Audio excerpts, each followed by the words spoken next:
Hello, welcome back to the channel. In this video I explain how to create a profile on Instawork. So creating a profile on Instawork is a straightforward process that enables you to access flexible job opportunity in various industries such as hospitality, warehousing, and event.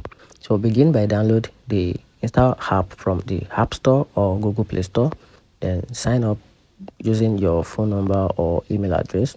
So during the sign-up process, you will be prompted to provide essential personal information, including your full name, date of birth, home address, and a professional profile photo. Ensure that your profile photos is clearly show your face without filters or a sunglasses. So this information help Instawork match you with your suitable shift in your area.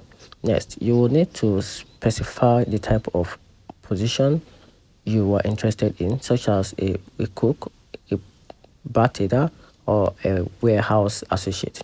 Add a relevant work experience from the past 10 years. Detail your roles and responsibility. Provide at least 2 professional references can be expedited. The approval process depends on the position you select.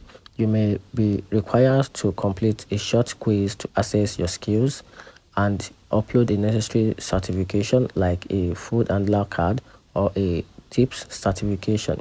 For certain skill position, scheduling a coach or through the app may also be necessary. So once your profile is complete and approved, you can start browsing and applying for available shift in your area, and that's it.